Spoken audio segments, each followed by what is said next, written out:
Hey guys, welcome back to another episode of the AltMed podcast. With me, as always, my trusty co-host, Mitch Kurtz. Welcome back, Mitch, for the 30th time that we've been doing this. I don't know what number we're up to, actually. And we are absolutely thrilled today to have, from the compassionate access market, perhaps you might say, but we have Karen Burge from the Church of Ubuntu. Karen, welcome. Thank you, Andrew. Thank you, Mitch. It's lovely to be here. Our pleasure. It's lovely to have you. Yeah, thank you for inviting me. I'm really excited. So are we. There's so much, we've quite on this this podcast, and as I was saying to Andrew earlier, it's always good to get a little bit of background from some of the people that have been around it a little bit longer than potentially even the entire some of the market's been around, if you know what I mean. So it's we're really excited to chat with you today, and maybe we'll just kick straight off by getting a little bit of your background and how you came to be where you are as a vice president at Church of Ubuntu. Ubuntu, yes. Okay, so my housemate BJ, he's the president of the Church of Ubuntu, and we were just he started experimenting with the cannabis hemp plant and getting good results, making oil. And we just had a discussion about the possibility of starting a church, and we seeked legal advice, and we got the support of a legal team that assisted us to set up the church. And that was approximately 6 years ago. So for me personally, my dad fell off a ladder when he was 32, and he's been suffering ever since with horrific pain and sleepless nights. And as soon as I found out that cannabis was beneficial for pain relief, I wanted my dad to get it. I wanted him to have access. And I just had the vision of him growing it in his backyard, knowing that that would be affordable for him and for everyone in Australia suffering from pain. And then I witnessed a little boy, little Oscar. He was 3 at the time, and he was having 1,500 seizures one day. His mum tried him on a couple of drops of oil. I think it was only about 5 drops of oil. And then the next day he had 5 seizures. So he went from 1,500 seizures one day to 5 the next. And I was just watching his little body going to seizure. And when the children seize, it's sort of like this, they put out this most horrific cry, and it's just like terror. The sound of terror is in their voice because it's uncontrollable, and they don't know what's happening, and these involuntary movements and the fear in their eyes. And so watching little Oscar go from 1,500 seizures one day to 5 the next was when I really put my hand up, and because I felt that he didn't have a voice. These children that are having seizures don't have a voice. They're nonverbal, a lot of them. And it's just horrific to watch. And when you know that there's a plant that can give them better quality of life and reduce the seizures, it was just a no-brainer. So I was, plus I was witness, we were starting to get a few other people in the community for cancer and for epilepsy and autism, Parkinson's, MS, autoimmune. I had a really bad autoimmune condition. I had chronic fatigue, a condition called Graves' disease. I struggled to get out of bed. Had lived with obesity all my life. So I was starting to see the benefits for myself using it when I started to consume the plant as food. And I could see it was benefiting me for the nutritional, medicinal benefits. But now that I've achieved and maintained my optimum, a good health, it's about prevention for me now. So I continue to consume it for that. So I was just witnessing everyone have better quality of life. But I feel in a way I became a bit frantic because I could see all these beautiful people having better quality of life. I started to do my research. I saw that there was no recorded deaths ever when people consume cannabis as food and medicine. And I felt really upset and angry that the rest of Australia was missing out. So I've been pretty much a very prominent activist for cannabis and hemp affordable access. I believe the best way to get affordable access for cannabis is homegrown. That would be our first choice. And then, it's just been an amazing ride the last 5 or 6 years. It's probably 6, I think it's over 6 now. And since then, there was probably about 5 of us that were together that day when we first started all those years ago. I think it was about 6 years now. And in that time, in that last 6 years, we've helped tens of thousands of people. And once they get their dosage right, they all have better quality of life.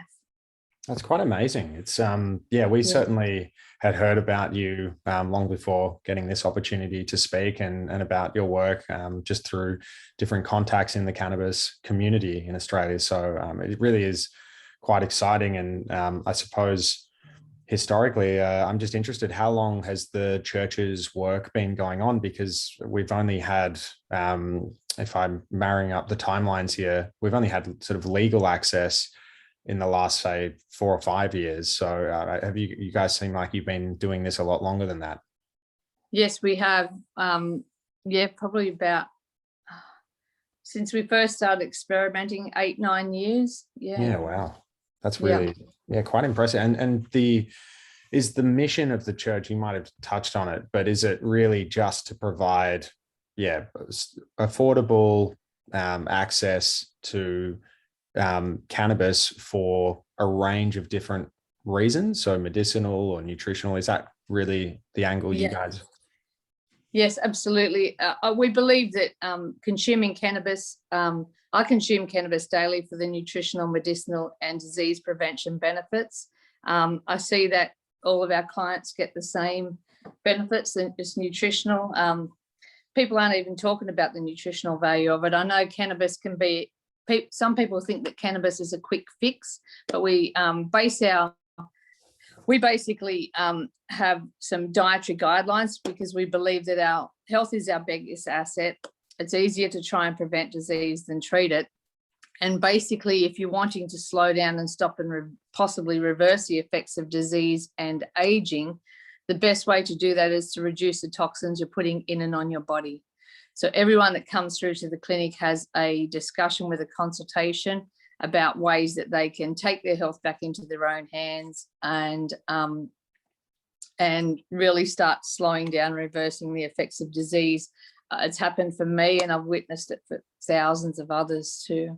It's so amazing, and it's quite interesting sometimes when I express to people that have an alternative medicine podcast. We're interviewing all these really interesting people. They say, well, you don't like Western medicine, or you don't like, and I sort of say to them, like, at the end of the day, eating fresh, produce, that there's just clearly things which we are not doing enough of that, would take our health back into our hands a lot more than people care to admit. I would love to hear a little bit about that process of the nutrition side, or how you do in fact eat medicinal hemp.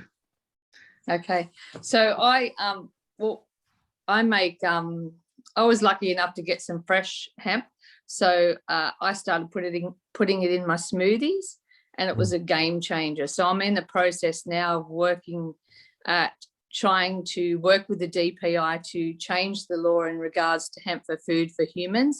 Dr. Andrew Catalaris was lobbying for many years to change the law around consuming hemp seeds.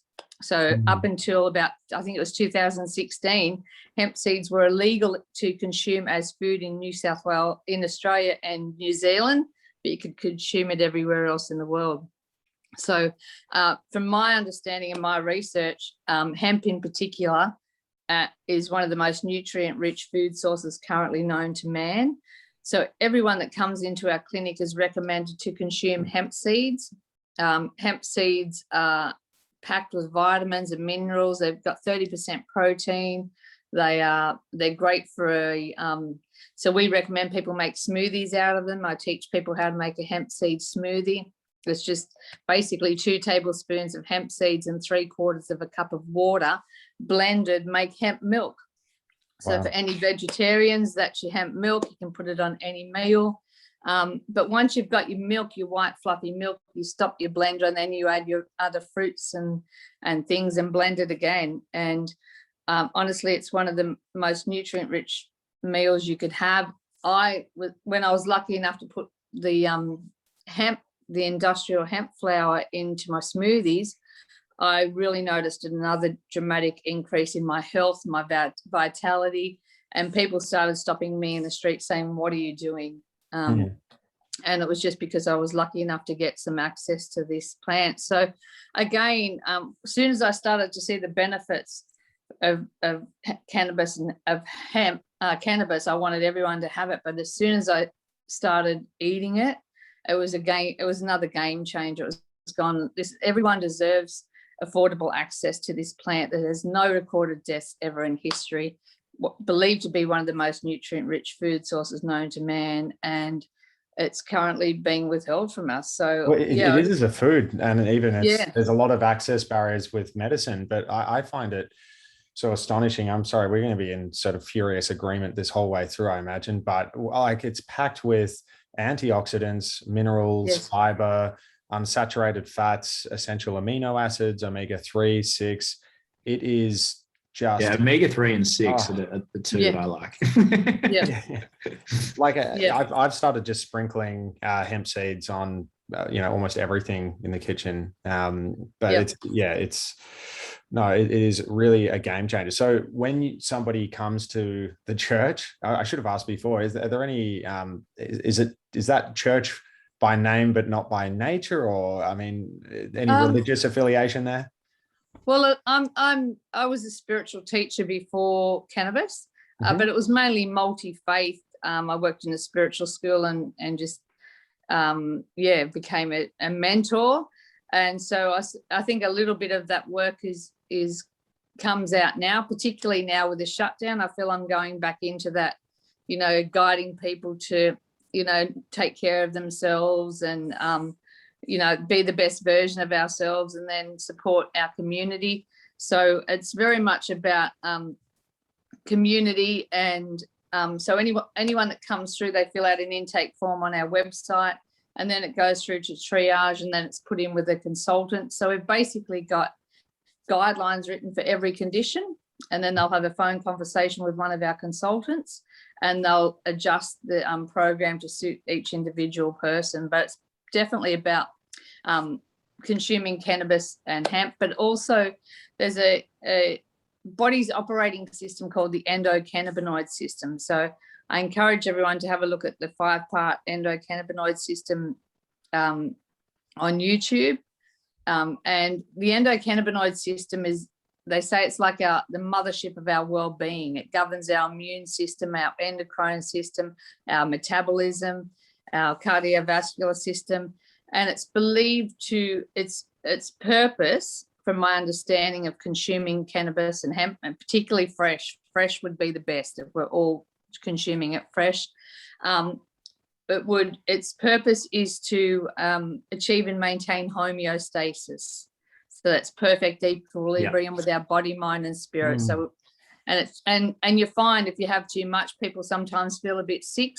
It's called herxing, because your body's just detoxing, because it's trying to balance what's out of balance. That's probably the best way of describing it. That's why I believe everyone, we've all got an endocannabinoid system, every human, every animal.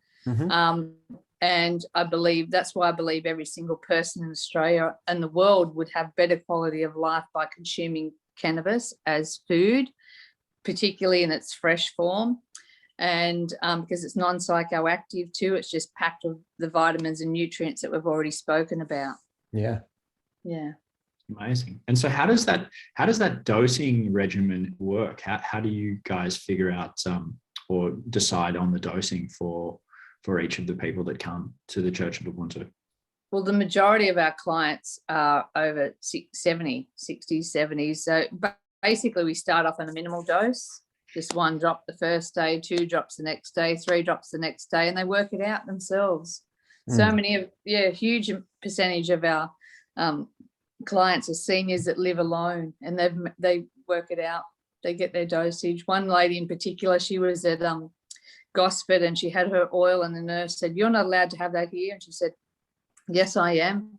And she said, "No, you're not." And then this nurse rang the police on this lady. So the police went to the lady's door, and she said, "You're not taking me oil." Oh, she said, "You can take me wheelchair because I don't need that anymore." She said, "But even though I was told I'd be in a wheelchair for the rest of my life." Yeah, she's got a testimony on our website. So she was told she'd be in a wheelchair for the rest of her life. And she's not anymore. And so when the police came, she said, "You can take my wheelchair, but you're not taking my oil." And they said, "No, we're not going to take your oil." So, yeah, just testimony. The testimonies are amazing. Hearing the stories every day, we're getting beautiful stories about people that have had just better quality of life, and it's also not just wonderful to watch for the individuals, but it's also good for the family. Families people that have been watching a loved one suffer, to have better quality of life. That's a beautiful thing too. That's lovely to witness.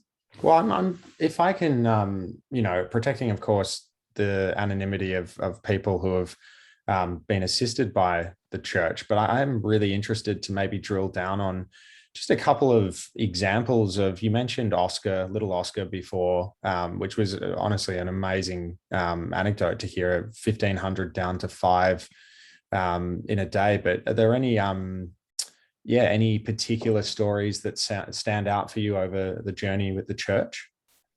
One little boy in particular, another child, he was 4, and a lot of people will probably know this story. I won't mention his name, but he was able to hold his head, smile, laugh, and wave, and be conscious of his family and surroundings at the age of 4 for the first time. Wow. So that was, that was a very well-known story. Unfortunately, through other things that happened, that child was removed from his parents and his parents' care. He's back with his parents now, but he hasn't been seen smiling since he was taken, because he's been taken off his medicine, off the cannabis. But yeah, at the age of 4, he was smiling, laughing, waving, holding his head up. It was amazing watching him. They were staying with us, and I remember walking towards him in the park, and he was walking towards me with his family, and he was moving his head and watching his sisters run around the field. And I said, "Wow, how long's that happened?" And the mum and dad said, "It's only just started." So he was basically in a comatized vegetable state, from a drug-induced comatized vegetable state. His parents were told that there was nothing more that they could do to prepare his funeral, and they just thought, well, let's try diet first. So they tried diet, hemp seeds, started to get good results, and then they tried the oil, and they got even better results. So yeah, he's still doing okay, but it would be better if this little fella, Chase, and all children with intractable epilepsy had affordable access to this plant, because it definitely works. I've seen it all over the world. What else have we got? Heaps. Just one. I've even got a massage oil in, for example, and one fellow had neuropathic pain up his neck, and he put massage oil on there once, and he 6-7 months later, every now and then I run into him, and he said, that pain has still not come back, and he's had it for years. Wow. Just what else? So many. There's been a lot of childhood epilepsy from some of the research I was doing. So, but yeah, other illness. So I imagine people, sleep disorders, anxiety, that sort of stuff. Yeah. Anxiety, getting great results with anxiety, and it's very, very common, even so more so now. Really good results of CBD and anxiety. Sleep is very easy to fix. There's lots of different varieties. Sometimes people aren't sleeping from pain, so once you get the pain under managed, then they're able to sleep. But yeah, we had one police officer, for example, and I love the police. I believe the police and all the emergency workers definitely need this plant, for post-traumatic stress, because this officer came to me and said he was an ex-police officer, and he had not slept for 18 years. and just from, the traumas that he'd witnessed in the job. But one of the most beautiful things that he said to me was, my family like me again. And I just felt that was just so beautiful. I brought tears to my eyes, because I know, when you've got post-traumatic stress, when you imagine police officers, emergency workers, that trauma of being able to cope with the situations that they witness, the most horrific situations, they've got no way of dealing with it, really. It would be playing over in your head, like anyone that sees a trauma or someone suffering. It's hard to get that out of your head. But PTSD, we've got a lot of vets that get good results for PTSD. But for police and emergency workers, I think it's a no-brainer. So just to help them, deal with the trauma. And it's not widely reported enough, but I do have a contact who works in emergency services, and a young police officer actually took their life last week in Victoria, and it just totally not reported in the news. But you're right. It's just that takes its toll. Each incident that they have to be first responders to, it's how could it not take a toll? So no, I'm really glad to actually hear that there are members of law enforcement who are open to these things, because I know there's a bit of a narrative that we can sometimes think of that, all police are against, cannabis for medicinal or nutritional or other uses. But it's clearly not the case. How we were speaking briefly before, but the I guess interactions that you've had, do you know people who have had to deal with police on the other side, where the police have taken a disliking to activities of anyone in the church, or people getting assistance from the church or anything like that? No, I know other individuals that have been caught growing their own medicine, and that have been that have found, got themselves in trouble with the law, and we always support them. Of course, the big things around the drug driving, people are having cannabis to help them sleep at night, but they're not affected the next morning. We've had only a couple of those situations when people have had it come up in their roadside drug test. Again, but they've fought that in court and they've won. So that's happened. Dr. Andrew Catalaris, he was told that he wasn't to administer cannabis to anyone, but he chose to administer it to a child on national TV, because he wanted to fight this in court, because he believed that was the only way we're going to get anywhere, because the politicians just weren't listening to us, weren't believing that, they were just going too slow. This plant is as cheap to grow as parsley. Every single Australian deserves immediate affordable access. And so he ended up in jail for 22 weeks, but went on to prove, after defending himself for 4 weeks in court, that cannabis is a medical necessity for children with intractable epilepsy. So that was really a good win out of that. Anyone that sort of has any challenges, I think MCUA, they have some cases, but we always offer a lot of court support and support people through the court process. And most of the time there's compassionate judges that realise that they're just helping themselves or loved ones, and they're pretty lenient, which is good. They most certainly are. That in most of the cases that I've heard, it's really I don't speak, of course, for the entire legal profession, which I did sometimes, but there is a lot of compassion, I think, from judges, magistrates. A lot of them just find this to be just a giant waste of time. And I really hope that in the years ahead that, that kind of court support will just be a thing of the past. If we can actually evolve our system to have a proper design purpose that looks after people rather than punish them. But moving to, I have an interesting one, actually.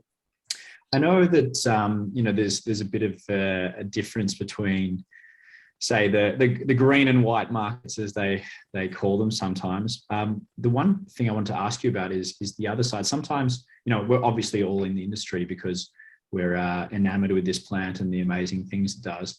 But do you ever find sometimes it's not always the right fit for someone? Just to round out the discussion, I know we've had Nick Morley, for example, on here from the green market talking about, it's extremely rewarding at times, but there are some times where people do get their hopes up in potentially more terminal situations, and it can take quite an emotional toll on the people involved, especially providers of care. Yes. Be very keen to get your thoughts just on that particular topic. I know it's a bit more controversial, but it's interesting for people that are out there searching, I think.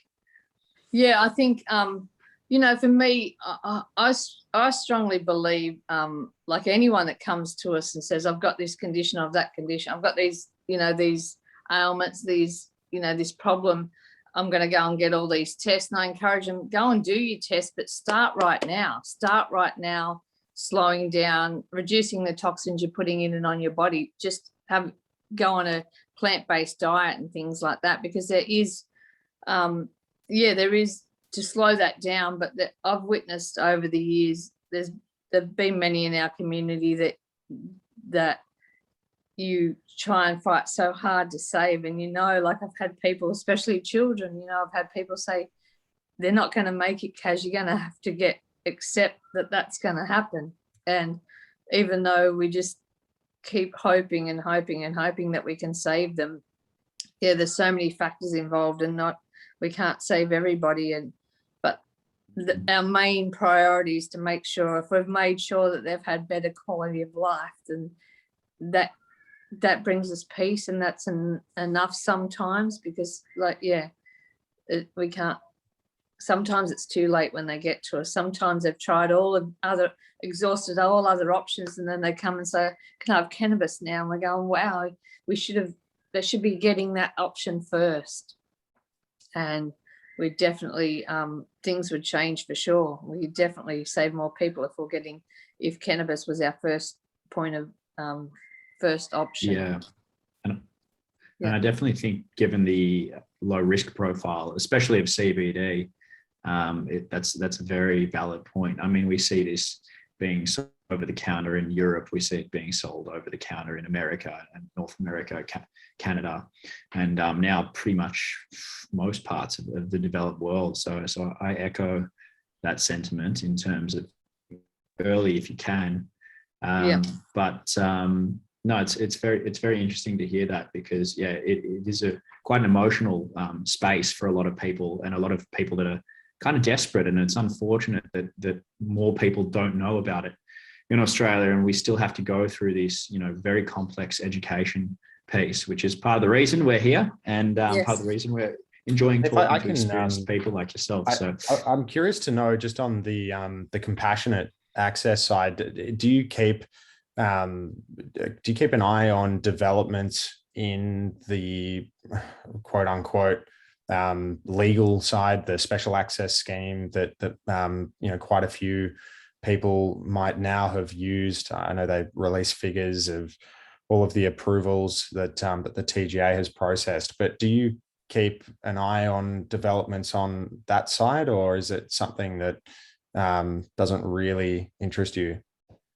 Well, we do have a big team here, so there is members of our team that are keeping an eye on that, and always studying, and our consultants do also their own individual study on each individual client, particularly if it's come through a little bit different to someone that they've supported before. So definitely we do keep our eye on it. We've also I keep my eye on MCUA, which is also a good on Facebook, that has also lots of that shares a lot of that information. So we do keep our eye on it, but we sort of, basically feel we're a little bit different, because we firstly consume cannabis as food for the nutritional benefits and the medicinal benefits. Does that answer your question? Yeah, no, it does. It's one of the I suppose one of the things is pricing as well, which is, I was actually speaking to someone today, and they've been accessing it through a pain clinic legally and everything like that. But, just the variable nature of price. I think when they started, it was nearly $500 a month, which is just, an insane amount of money for medicine. And then that's dropped down bit by bit. But is that another reason that, people would sometimes, you might find somebody coming to the church because they just simply can't afford it via the legal market? Yeah, definitely. And they actually have, a lot of doctors give people a script and then tell them to come to us because they believe that our oils are superior, are a good quality. Yeah. It's very interesting because I think when you add up for a lot of people, the cost of going to the consultation, then the cost of the medication, people are up for nearly $1,000 sometimes after those two things combined. So it is very interesting. You mentioned before that just the cost of, it's as cheap as parsley to to cultivate, in the right environment, just outside. But and have you had anyone in the church that's relocated to the ACT where they have sort of more generous rules around home grow? No, but I did speak to this beautiful 82-year-old lady one day. So she was getting an order, refilling her order, and she said to me, "Oh, I'm so excited." She said, "I can grow my own cannabis here because I live in Canberra." She said, "So I get to grow 2 plants, one for me and one for my husband." And she was so excited, and she's 82, and it was so beautiful to listen to. And I thought, how cool is that? She's, really excited. I could picture her in the backyard going around and, nurturing her beautiful cannabis plant, because I've been growing them before too. And it's a whole new story when you start to grow it. You just have this whole new relationship with the plant. And I was so excited for her, and she sounded so excited. But then I just again felt sadness that that she could grow it they could grow it in Canberra, but not everyone else in Australia gets an option. Like my parents in Queensland can't grow it, and other members of our community throughout Australia can't grow it, but they can in Canberra. So it's a sort of a bittersweet, very exciting to hear it from her. It sounded so beautiful. And she wasn't even, it was her grandson that actually said to her, "Nan, you need to try this stuff. You really need to." So she was so excited to tell me that too, that her grandson had encouraged her to try cannabis. I love hearing that when they say, "Oh, yeah, my grandchildren told me to try." It's so beautiful. It sounds gorgeous. And so that was really nice to hear that. And I think it's wonderful, but it's very sad that the rest of Australia doesn't get the same option. Well, I think they will potentially. I mean, the Commonwealth government has the power to veto the territory laws that permit the home grow in the ACT, and they haven't. And I've always considered that politicians are generally motivated by self-interest. So I'm just guessing hypothetically that there must be one heck of a grow up at Parliament House, perhaps. Yes. Maybe somewhere near the budget tree, but no, I hope that other states look at that and at least consider similar legislation. We've just had a huge inquiry into the use of cannabis here in Victoria that was led by Fiona Patton, and really keen to see what comes from that. She did an amazing job, but whether or not we have enough leadership courage to improve current levels of access, I suppose, remains to be seen. But before we go, I'm curious to know what the future looks like for the activities of the church, and how you see the next sort of few years ahead looking like. Okay, so we'll continue doing what we do, because we're up to almost about 13,000 clients we've helped as for ourselves as our community. But also I'm passionate, and we're very passionate about hemp, and I believe that we can rebuild the economy with this plant, the hemp plant, firstly for food, housing, fiber. We can even grow our own toilet paper. We won't have to worry about, pews at the supermarket.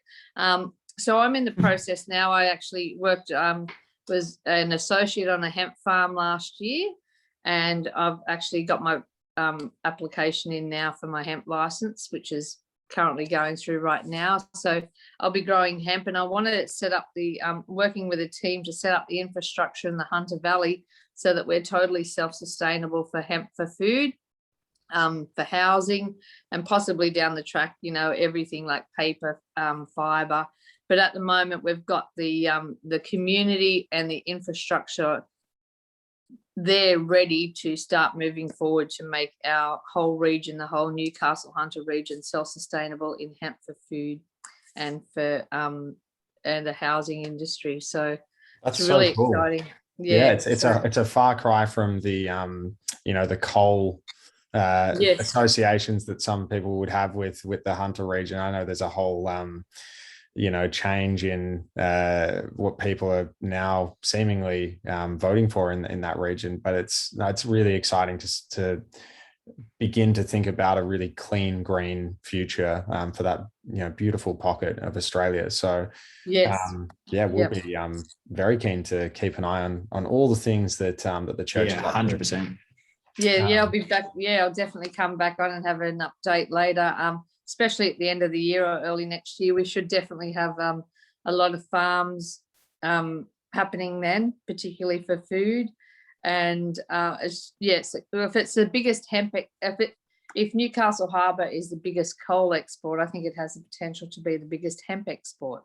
Absolutely, and I think as well it'd be interesting once you get to the end of this hemp license process. Just I'm sure there are so many people who would be interested in looking at that for themselves, to really be a part of that community. So we'd love to have another catch up at some point in the future to talk about the church, talk about how the hemp growing is getting on and all of that. So yeah, let's look at that for maybe sometime later this year or early next. Absolutely.